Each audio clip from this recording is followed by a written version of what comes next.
Hello ladies, it's Menopause Barbie, and I'm here today with Mr. Michael Schuman, a hypnotist, to help teach you some things about hypnosis for menopause, because, you know, a lot of people want to know about it.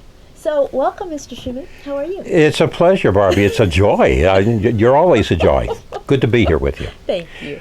Be a pleasure to help you, help your audience, learn some things about what I do. Good, and we want to know. So, you are a board certified hypnotist. I am. What does that mean?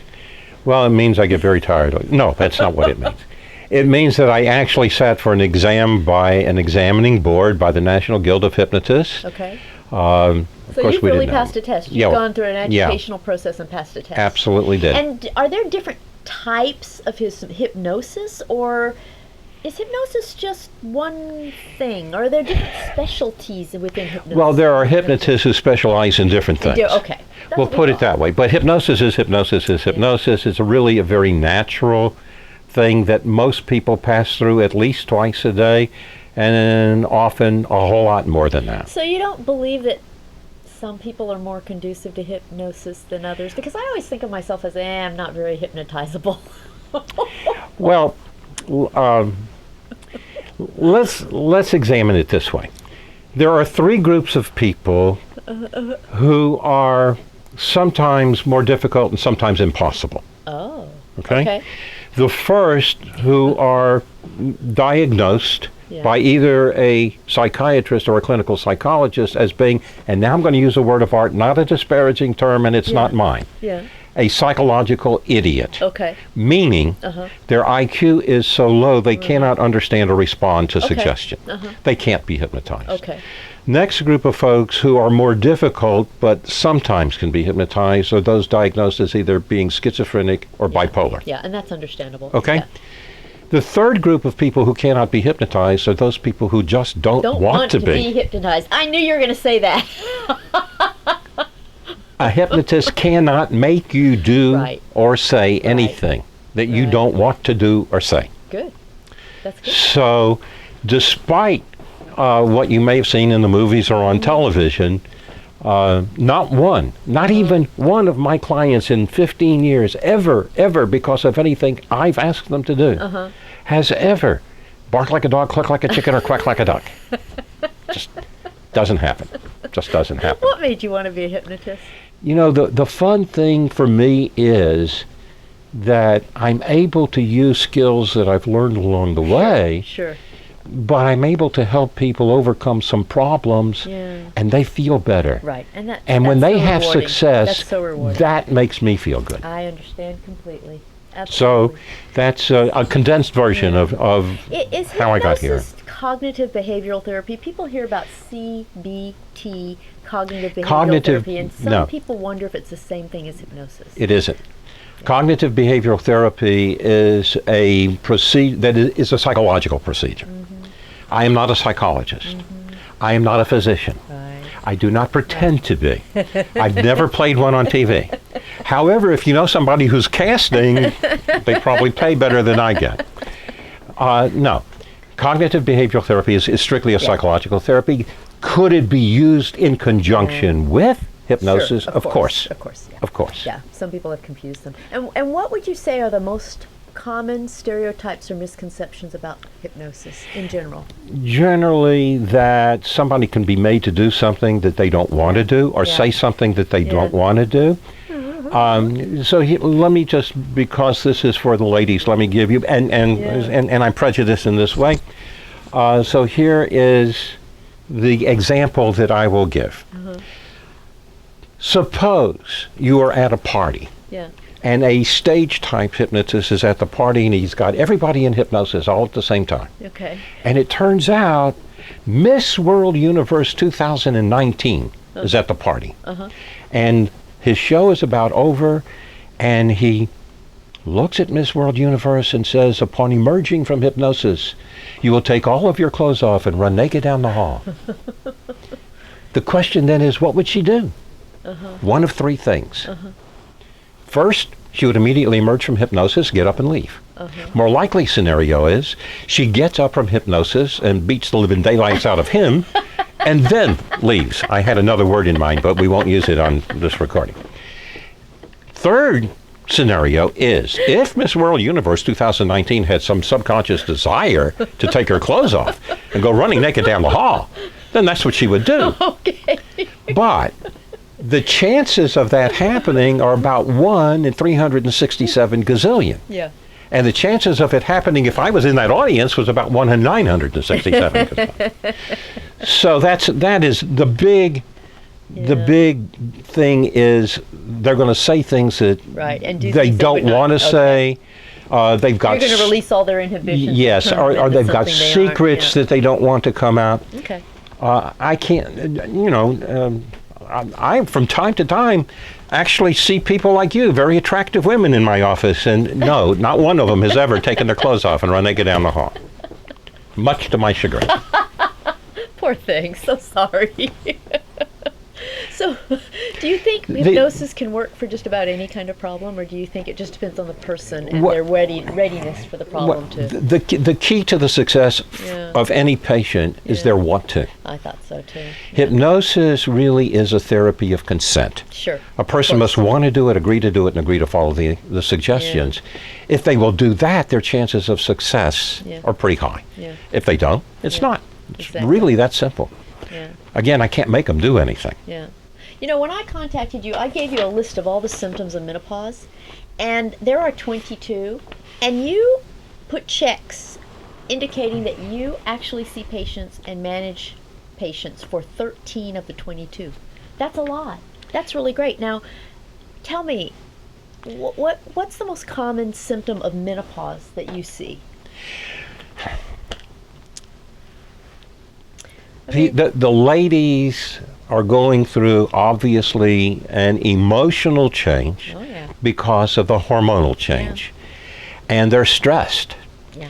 So, underlying almost everything I see, but certainly of the menopausal symptoms, underlying it is stress. Yeah. And if you can alleviate the stress, and if you can alleviate the sadness, then a lot of that just ameliorates and goes away.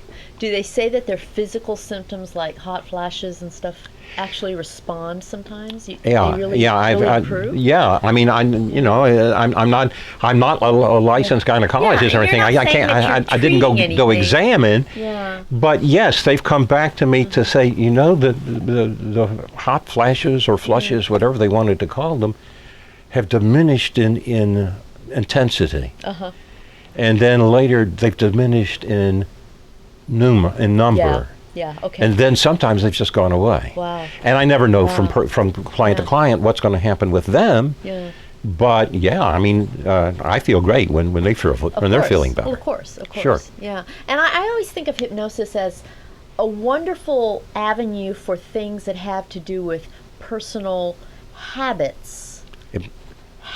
But when I think of physical problems like hot flashes and night sweats and mood swings and incontinence and stuff, I find it wonderful and amazing and unknown to me that those things could respond to hypnosis. And that's what I think is so great, because I think the average person probably doesn't ever think about the possibility of attempting hypnosis for something that is a physical issue as opposed to an emotional or behavioral issue. Well, if you understand hypnosis and accept hypnosis as mind-body therapy, okay? Yeah, sure. And understand that we're dealing with the subconscious, and by the way, I choose to call it subconscious. Yeah. Some people call it unconscious. Oh, but unconscious means yes, but both psychology writers and some hypnosis writers call it unconscious. I choose to call it... They're hugely different. Subconscious. Yeah, okay? They're very different. They're talking about the same thing. but if I come across somebody who is unconscious, I'm either calling 911 or the mortuary. That is exactly what I was going to say. Okay. Say, wait a minute, an unconscious person? You've got a whole different ballgame on your hands. Okay, so we're dealing with a person's subconscious mind. And it's the subconscious that is in control of the autonomic nervous system. Yeah, it's that state between waking and sleeping. Like when you're first waking up in the morning and you're in that zone where you're trying to wake up and you're aware of that, but you're also kind of ready to go back to sleep and you remember that time, but it's really fuzzy. That's subconscious. It is. And that's an awake state of Yep. hypnosis. That's right. That's right. So many people go through hypnosis any number of times during the day. The big difference is there isn't someone labeled hypnotist around giving them suggestions. Over you saying, do this or think that way. Yeah, they're not giving them this. suggestions. But yes, it's a very natural state. Yeah. You pass through it on the way to sleep. You pass through it on the way to emerging from sleep. Yep. And let me give you another example. Let me give you two. Okay. First, have you ever been somewhere and driven home, not realized how you'd gotten there? I don't mean under the influence of a few margaritas now. No, I would say I drive everywhere and not realizing how I got there because I'm a terrible, terrible driver and I'm geographically challenged, so I'm always clueless about how I get someplace. So what happens is you are in an awake state of hypnosis. Mm-hmm. One definition of hypnosis, for example, is high concentration on one subject. Yeah. You were highly concentrated on get me home safely. So you stopped appropriately at the signs, at the lights, you made the appropriate turns, and you found yourself in the driveway and you had no idea how you got there. Yes. That's an awake state of hypnosis. Absolutely. Another example. I know with all the alphabet soup behind your name that at some place along the way you had to write a paper of some sort. Oh, just one. I have written many. So, when you were writing a paper, did you ever have to pause for just a moment to think about how to spell a word correctly? Probably. Yeah. Yeah. What happened was you exited your conscious awareness and concentration. Okay. You entered a state of hypnosis where you access your subconscious memory, which is much vaster than your conscious memory. You accessed the spelling of the word, you retrieved it. You exited the hypnosis. You re-entered your conscious awareness. Okay. And you wrote it on the page, and That's it all a good happened that example. fast. Yeah, that's a good example. That fast. That helps people really understand what it's about. Yeah. Yeah. And there are no risks, are there? I No. mean, there's nothing problematic that can happen as a consequence of hypnosis. No. Yeah. And great. one of the other fears that somebody has is they will get stuck in hypnosis. So let me assure you, nobody ever gets stuck in hypnosis. Yeah. Let me give you the worst case scenario. Somebody goes to a hypnotist and, heaven forbid, the hypnotist drops dead during the session. Okay. What would that person do? Without the hypnotist talking to that person within a few minutes, that person would just immediately emerge and wake up and hopefully call 911 or somebody. I see, yeah. But no, nobody ever gets stuck in hypnosis. That's good to know. And when people are getting hypnosis for a problem, is it usually a series of sessions that they need for? Yeah, it really isn't magic. It's not voodoo. It's not rocket science. Yeah. Ultimately, it's repetition, repetition, repetition, because that's how the brain learns. Exactly. So, yes, can hypnosis work in the first session to alleviate a problem? Yeah. Does it happen most of the time that way? Yeah. No. And does that depend more on the problem or on the patient? Both. Both, okay. Both. Yeah. So typically for most things where it's a fear, a phobia, a habit, I generally recommend that they do 4 sessions. Okay. All right? Yeah. Now, can they stop smoking at the end of the first session? Sure. Do most of them? No. Right. So here's what I tell them, for smoking, for example. Yeah. Let's say they're smoking a pack a day. Okay. If by the time we get to session 3, they've gone from 20 to 6. And then when we get to session 4, they've gone from 6 to 2. Is it worth another session to get them from 2 to 0? Sure. I see how you assess that. But if they get to session 2 or 3 and they've gone from 20 to 15, and we get to session 4 and they've gone from 15 to 12, I will look them in the eye and tell them they're not ready. Oh. And when they are, they can come back and see me. Oh, that's interesting. Okay.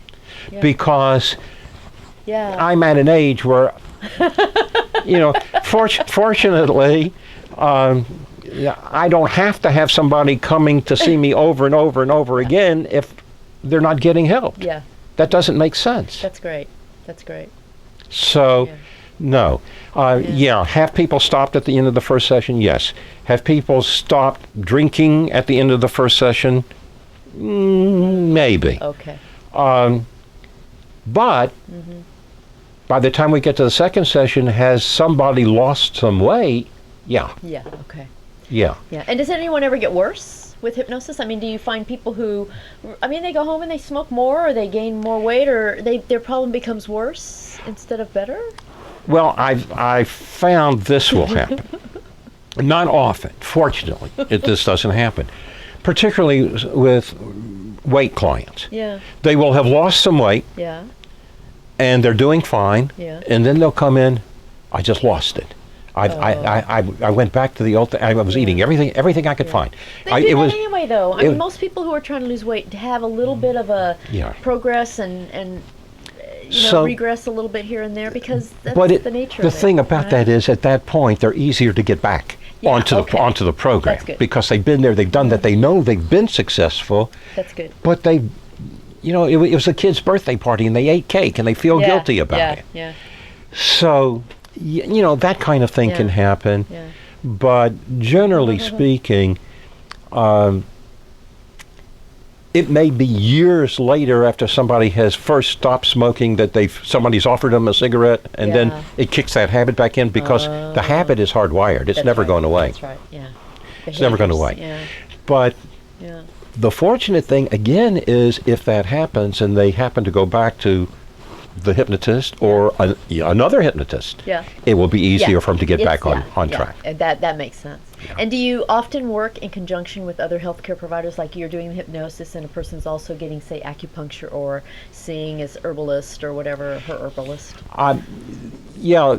Understand that I see a lot of issues that a lot of other hypnotists don't. I see a lot of medical issues. Yeah, I noticed that, and I've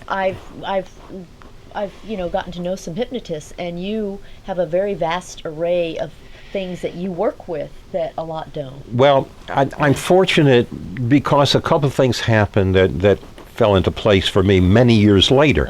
I started out in college in pre-med, so I'm loaded with chemistry and physics and anatomy and physiology. I'm super loaded. And I'm loaded with that stuff. Let's say I spent half of my college life in a laboratory of one sort or another. Along the way, I changed majors, and I went into broadcasting. Okay, so it's an interesting mix. The concept of communication from broadcasting tied together with the understanding of the science, so that I can speak the language, I understand the docs, and they can rely on me to do the right thing. You probably work with more allopathic physicians. I do. Yeah. But with this understanding, I understand I am not a physician, remember. Right. So I do not diagnose medical issues. When someone presents with a medical issue, the first thing I do is have them sign a release that allows me to contact their physician, who can sign off on it and say it's okay for you to do this with this patient. Yeah, that's good. So I always get a physician referral if it's a medical issue. Yeah. Okay. That's good. So, but I do see a lot of medical issues. And some of the menopause stuff, obviously, are medical. There are physical things going on in the lady's body. So, but I've seen all kinds of things. Fibromyalgia, for example, or irritable bowel syndrome, for example. A lot of things that are outside the menopausal realm, too. Yeah. It's interesting. In Great Britain, for example, where hypnosis is not only accepted but covered by their insurance program, the treatment of choice for irritable bowel syndrome is hypnotherapy. That's great. That's interesting. Of course, you mentioned that to a guy here, and they go, "What are you, crazy? That's most of my business." Well, one of the things I say is standards and perceptions and standards of care are different all over the world. Right. They're different, and it doesn't make one right or wrong or better or worse. It's just that where you live matters in terms of what's most likely available to you. Well, and it's and it runs the gamut. Can hypnosis be effective with all kinds of things? Yes. Is it magic? No. Will it work 100% with everybody? No. Okay. I don't, and I never say that it can. Yeah. But what's great is that there's no downside, and it's okay to try it. And I think that that's, I think that's opening your mind to things that you might not have thought possible. And if it doesn't work, that's okay. You can go on to something else. You're not any worse off. You haven't harmed yourself in any No, way. And I think that's the great thing. Yes, exactly. Yeah. I can do no harm. Yeah, you can, do no harm. You're pretty harmless, Mike. You're pretty harmless. I can tell you. Wow. Pretty harmless. Wow. Yeah. You should Thank you so you much should have for seen me this. 70 years ago. Yeah, That's a different story. okay. Now you're harmless. Okay. Thank you for doing this. You're enjoying, Really and it's enjoyed been it. a pleasure. Thank you, ladies. I hope that this sheds some light on hypnosis for you, and just know that it might be something you can pursue for some of your physical problems of menopause, in addition to some of the other things that you might have already assumed it could help you with. So, thanks for coming. We'll see you again next time. Bye-bye. Bye. Bye. And don't forget to come follow me on Facebook and Twitter and Instagram. See, I'm getting really good at this. They had to teach me how to say those things. I am not good at this stuff, and I would forget the names of Instagram and Facebook. And now I've gotten them down. Facebook, Instagram, and Twitter. Don't forget to follow me. And come see me again next week. Bye.